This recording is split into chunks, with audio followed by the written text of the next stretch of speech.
Hi, everybody, and welcome to another Kalicube Tuesdays. I'm Jason Barnard. I'm with Maryanna Franco. Welcome, Maryanna. Thank you so much for having me.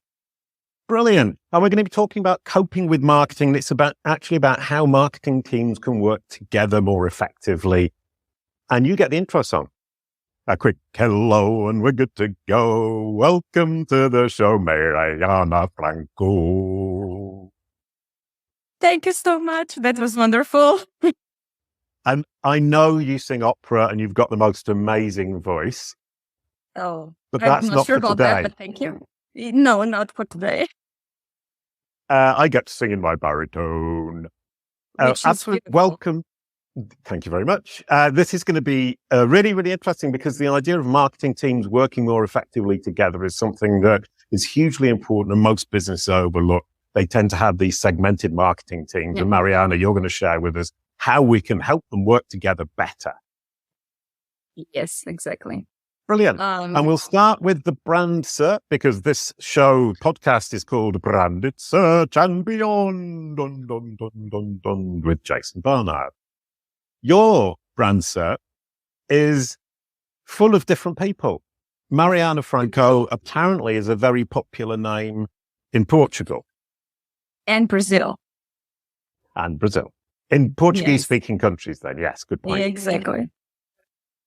But then when we go to America, Google autocorrects to Maryanna Franco. So depending on the place you are, it's either an incredibly popular name or completely unique. And this is a huge question from the perspective of saying, well, if you're going to aim for the American market, your name is absolutely perfect because it's relatively unique in those communities. But if you're going to work in Portugal or Brazil, you might have to rebrand. Yes. And did you say that you have a great story about your name? I do actually. So when I was in college, I was, 19, 20 years old. I still have a bit of my teenage mind and I was a huge The Lord of the Rings fan. So my email address was not actually my name, and my name in my email was not my name either. So I was Maryanna Undomiel, like from The Lord of the Rings. And I had this professor that every time we spoke, I kept signing my name as Maryanna Franco, but every time he addressed me as Miss Maryanna Undomiel. So I started thinking maybe that's my brand name, Right, brilliant. Yes, and you could do that. Because I've been talking, to different people, and it's a huge question of what's going to happen when Google gets smart enough to understand everybody who has the same name. And one thing I've done is this, which is to rebrand myself already as Jason M. Barnard, Jason Martin Barnard, and Jason Barnard, and get a knowledge panel to trigger for all three, which prepares me for the future to be able to use any of those three names at any point in the future. And then Olga Zarzeczna decided to rebrand herself to Olga Zarr because then her name is completely unique. And she's incredibly forward thinking. And it took us a few months using Kalicube Pro to rebrand her to Olga Zarr. So you could pick anything. I can't say whatever it is you said. Maryanna, what was it? Undomiel.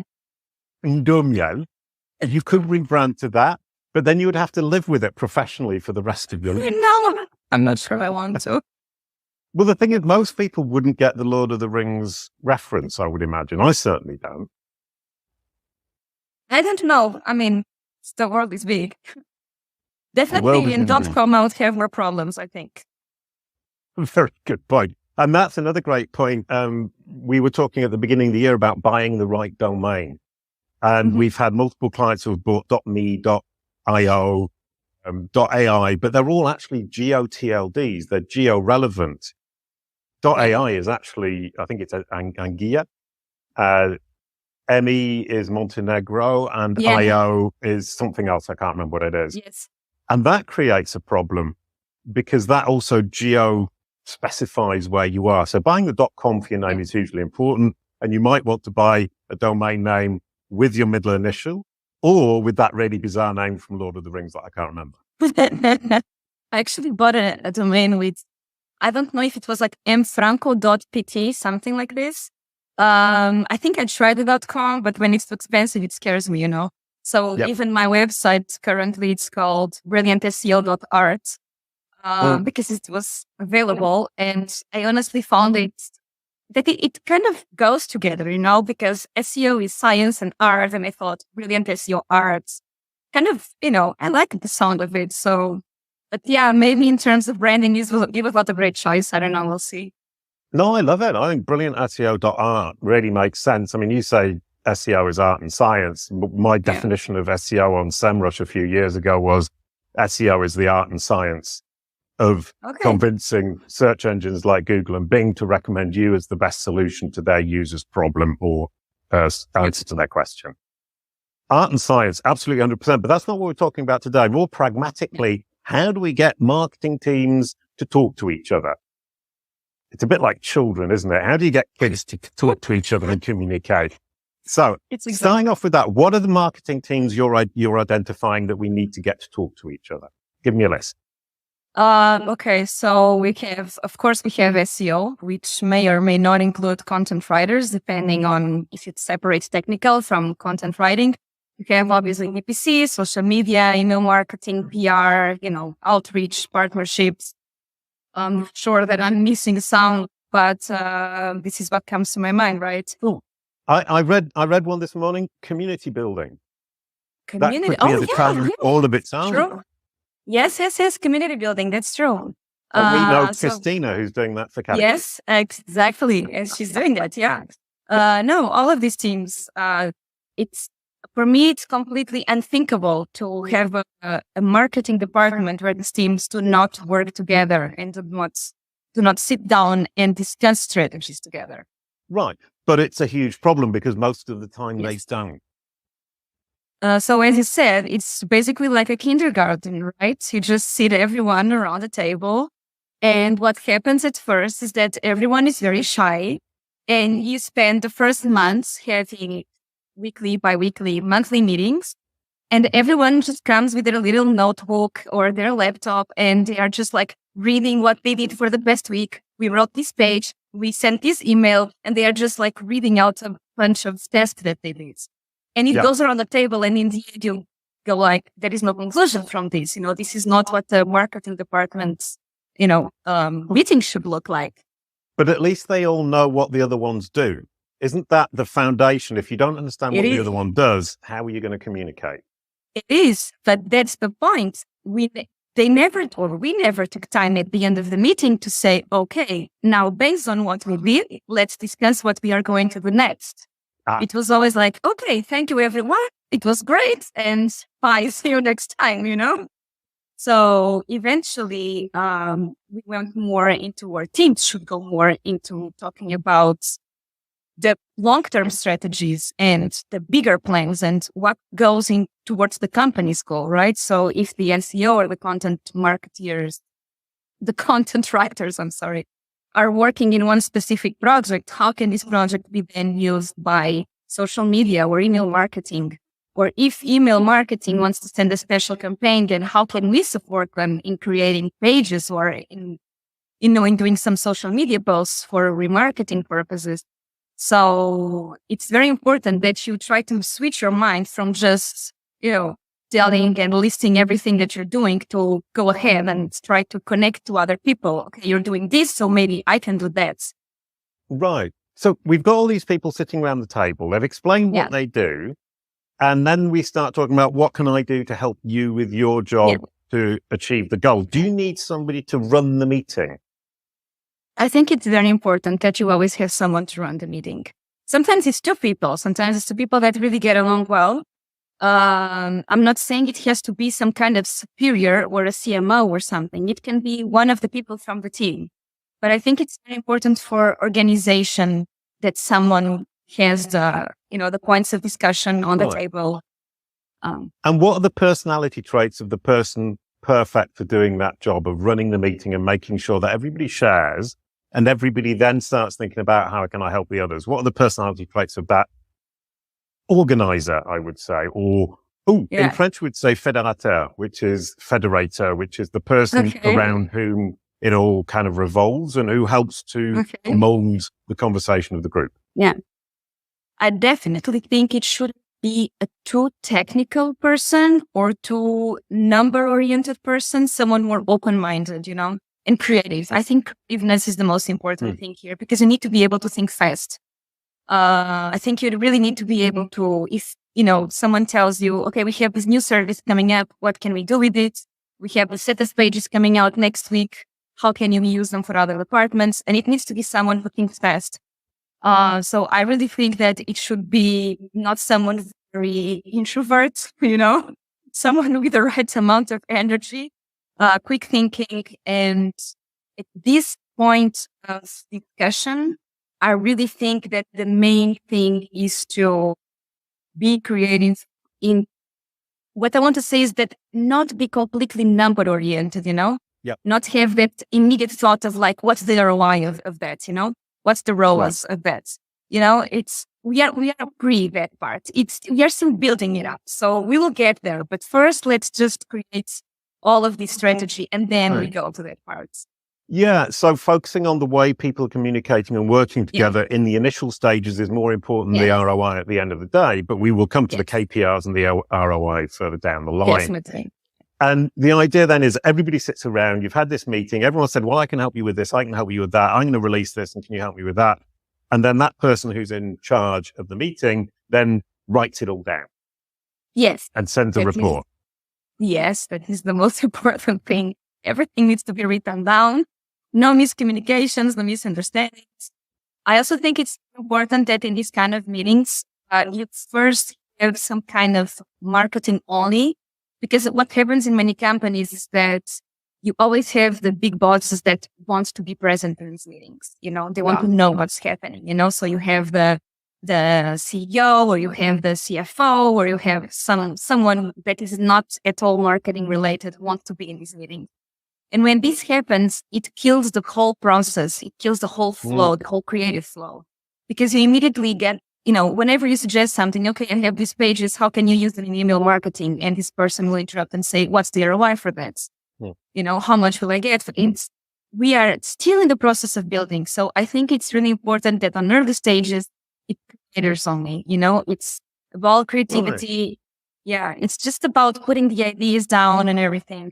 And then later on, we can move on to, okay, let's bring it to the boss. Let's see what he says, But after the plan, it's kind of big. That's a really, really, really good point. I mean, I'm the boss of Kalicube, and I realize that we're doing this quite well because Maryanna is the person who organizes these things. Then she does the report, and she just sent me a list of saying, right, this is how we're going to organize it. We had the meeting. This is how we're going to organize this particular aspect of Kalicube. I wasn't in the meeting. They didn't tell me about the meeting. They just came to me with, this is what we're suggesting. Do you agree? Which is brilliant. Yeah. No, and and I shouldn't be involved. I agree 100%. I don't need to know how people make the decisions about how they're going to organize between each other. And there are actually 5 people, I think, involved in one process of publishing the videos that we produce. Okay. Whoa. And it's different, three different departments, 5 different people. Amazing. So anyway, back to our topic for today. So we've had the meeting, we've got everybody involved. And then we want to talk about KPIs and ROI. So the creativity is to decide how we will work together. And then the KPI is how we will measure what we achieve, which is the ROI. Yes. So I through that. That's 3 things as well, isn't it? Which is brilliant. I didn't get to my 3 things yet. I still have 3 things to say. Yeah. No, about ROIs, I think it's very important to say that, of course, that each marketing should have their own goals for the year, for the quarter, for whatever your company uses to measure their success, right? But when it comes to marketing, it all depends, right? Just like we say in SEO, it all depends. And especially within marketing teams, it can be so different between different teams, because you can easily measure, ROAS for PPC, for instance, and you can easier measure, for instance, the success of some email marketing campaign.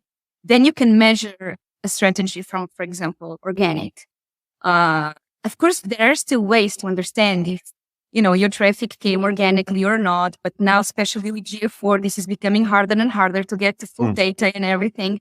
So how do you actually put KPIs on, let's say, content writers, for instance? for how do you put KPIs on brand strategies? For instance, if you have a huge brand strategy, going on YouTube or social media, or Instagram, LinkedIn, whatever it is. How do you put a KPI on that? We met Farid, for example, and he does these brilliant videos, right? How do you put a KPI on these videos? You cannot just put a KPI on it. But the truth is that they work. So what I think here is very important is to distinguish which team you can actually put a KPI on with actual numbers and which team you need to be more flexible and understand that you might collect we say in Portuguese, your fruit in 2 years from now. It's not something that you will collect next month or next quarter, but maybe in 2 years, especially if it's brand strategy, right? And this is sometimes very hard to make the high management board understand this space. Yes. Yeah. 100%. So, I mean, from their perspective, they're saying, I need to prove to the shareholders or to my boss or whoever it is they answer to. And we forget that everybody answers to somebody. And at that point, they're saying, well, I need to demonstrate that the money I've invested in the content writing team is actually bringing some kind of money, or I can't justify the fact that we're investing in them.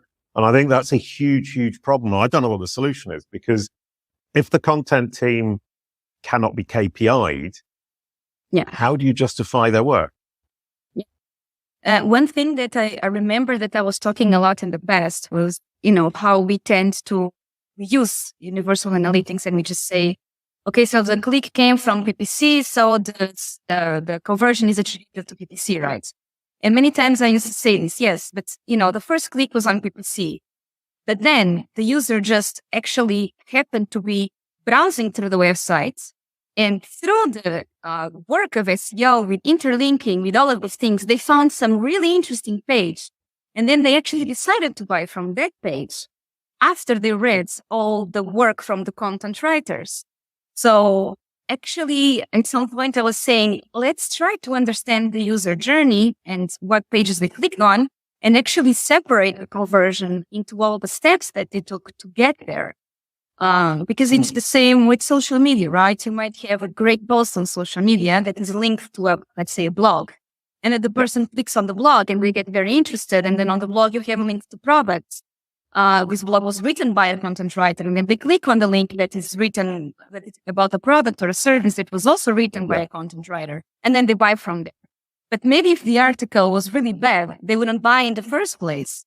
So it's very hard to put a KPI on content writing because you may get traffic from tons of other sources that wouldn't buy if you wouldn't have a good content writer at some point during the user journey.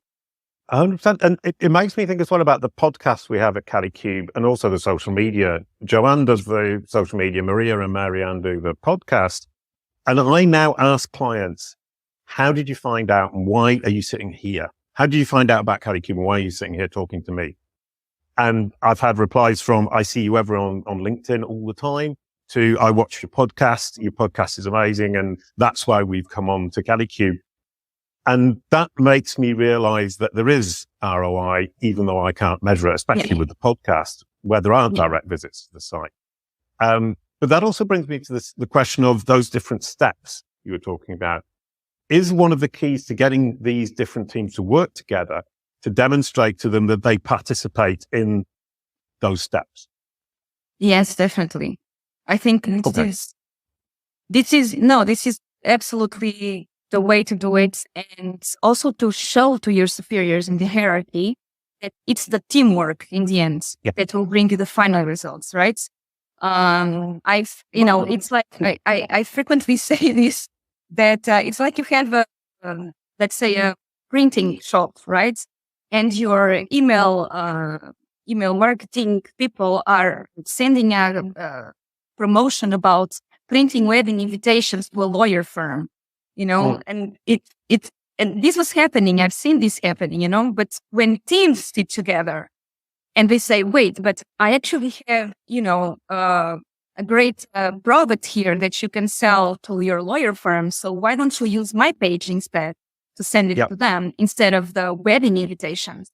And why don't we go through your database and we try to figure out which of these companies are actually wedding organizers, and then we can send this promotion to them. And this all happens when you sit around the table and you discuss it in a group. Because it might sound super obvious right now to you, right? It's like, why would you send a wedding invitation email to a lawyer firm? This was happening, and I've seen it happening multiple times. Because many times email marketeers are really good at the technical stuff, working with all these tools, knowing when they get blacklisted, knowing how to go around all of these filters and everything. I don't know how to do these things, So of course we need them, and they are great in what they do. But sometimes, it's good to have the point of view and the perspective from a person from content, for instance, or SEO or PR or any other part of marketing that will just make the click like, maybe don't try to get married, to get your lawyers that are working on divorces and to send them wedding invitations. And how do you get around the envy and jealousy aspect? Because the different teams are kind of competing, I think, a lot of them in their own minds and saying, well, you need to help the other teams. They go, but if they succeed more, I'll look less good and I might lose some of my budget or my job or be moved on to something else. How can you deal with that? Because people are naturally terribly protective of what they're doing. That is true. And what's the funny thing? I've seen that more inside the same marketing team than between different marketing teams. Ooh. So I've seen it, for example, between content writers, like competing with each other. So between different marketing teams, I didn't see it so much because in the end, we all know that we have our own job and we know that if we help each other, it goes well for our side as well, So maybe I was just extremely lucky to work with, great people that were not so jealous, and maybe they also, understand that it's beneficial for them. But I did see this in the same department, and that is interesting. Yeah, no, it does make sense. I hadn't really thought of it like that at all. Yeah. And you mentioned 3 points you wanted to make, and I want to make sure that you make the 3 points you wanted to make. So please go ahead and make your 3 points. So for those who don't know Jason always likes to put things in threes, right? So this is why. No, I wanted to just say that when it comes to coping with marketing, I actually mean there are three different things. Very important. The first one is what we are talking about, different teams working together within the marketing departments, SEOs and PPCs and social media, everyone working together. And this is very important that the teams cope with each other. Many times it's coping with it. The second part is for the marketing department as a whole to cope, and for other departments to cope with the marketing department. We talk about sales, customer support, everyone else, So I think this is very, very important that other teams learn how to cope with the marketing departments. And the last one of all is actually the CEO, which means to get this whole idea of ROIs and ROAS and everything. What is the ROI? So coping with your CEO, coping with making them understand that your strategy may not be a strategy to get money in the next week, on the next month. So which we talked about all of these things. But these are the three things I find the most important. Coping within the marketing departments, between marketing and other departments, and finally your CEO. I think these are very different, important things. I think that's brilliant. And I do love the idea. I mean, I don't know if it works for you that way, but often I come up with 2 ideas and I desperately search for the third. And the third one is often very good. Or I have 4 ideas and I realize that one of them isn't so important. I can merge it into one of the other ones.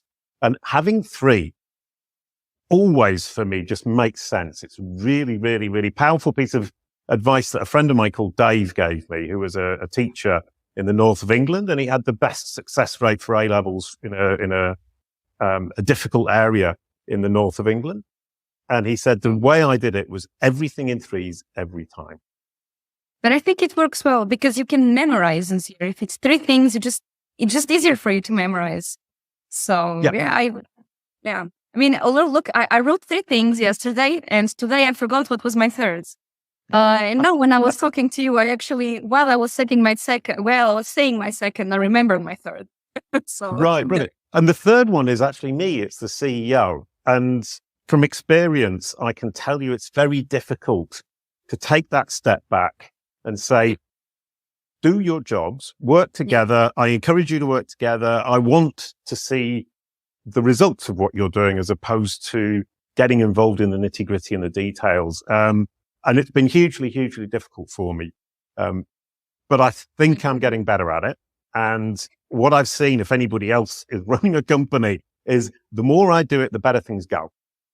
But my immediate fear was that if I let them all just get on with it, they'll waste time. They won't do it as well as I would. And blah, blah, blah. And that's terribly self-centered.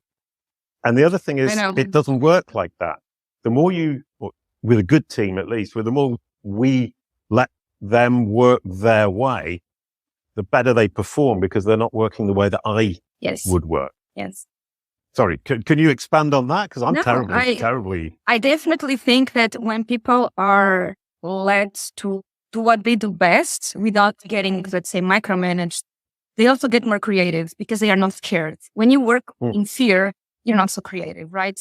And you can come up with such better ideas. And I think the other thing is that the CEOs are always, they have their own things to focus about, and they will tend to project these things on the creative team. And it doesn't work that way. That's not how creativity works. So I think that delegating and knowing when to let go is extremely important to let the team be successful and trust them. Trust them because I think that CEOs are also very scared that the company starts, just getting too creative or too crazy or to something and lose this view of the goals and the vision and the mission of the company. But sometimes I feel like they really need to trust because the thing is that, I have a very subtle example here. There was this company that had a great YouTube channel. They had such funny videos. It was amazing. And I asked them, why don't you use this video? These are amazing to engage with your own younger audience. They use you a lot. They use your services. Use these videos. And they said, no, because now we want to become more corporate and we want to give a more corporate image. So we don't want to use these videos anymore. And this was the message that was passed on to the creative team. So the creative team was not, allowed anymore to use these things. And they were great. And then you have companies like, Ryanair and DHL doing all of these crazy videos on TikTok and super funny. And they are big companies, and you have like smaller companies that want to be corporate. So they don't do funny videos. So sometimes you really need to trust your creatives and just close your eyes a little bit, pretend that. Absolutely. No, 100%. And to kind of wrap up from my perspective, what I just heard there from your 3 points and what you just said is trust and belief within the marketing department, between the teams, trust and belief within each team, trust and belief between the marketing department and the other departments, then trust and belief from the CEO down to those departments, which is absolutely brilliant. So we get the last question, which is, how can better communication between marketing teams help with branded search? 1 minute, Maryanna, off you go. Okay, so a brand is not just a name and a logo, right? A brand is about the feeling that you have for the company and the way that you see the niceness of this company. So if you have a team of marketing that works well, that is well connected, that passes the right message, you will give to your client the idea of a clear vision, of a clear message, of a clear emotion and a clear feeling, because your social media is in line with your articles, which is in line with your PPC strategies, is in line with your PR. So it will give a much more consistent and stronger image of your brands. And this will increase your branded search for sure, While if you have completely split teams, each one working on their own thing, in the end, you will get nothing.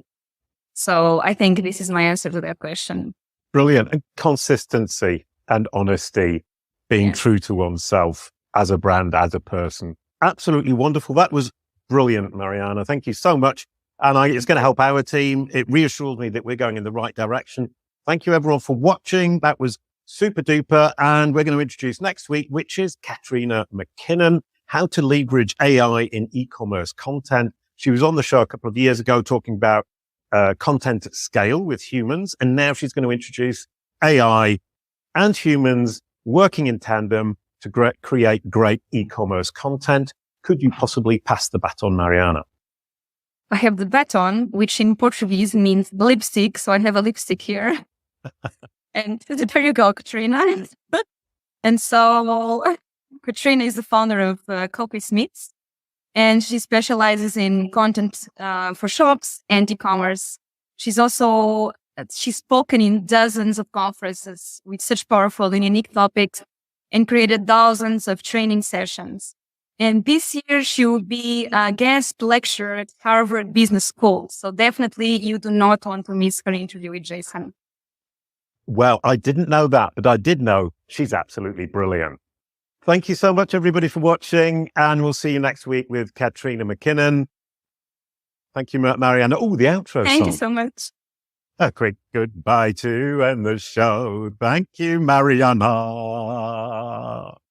Thank you, Jason. Kalicube.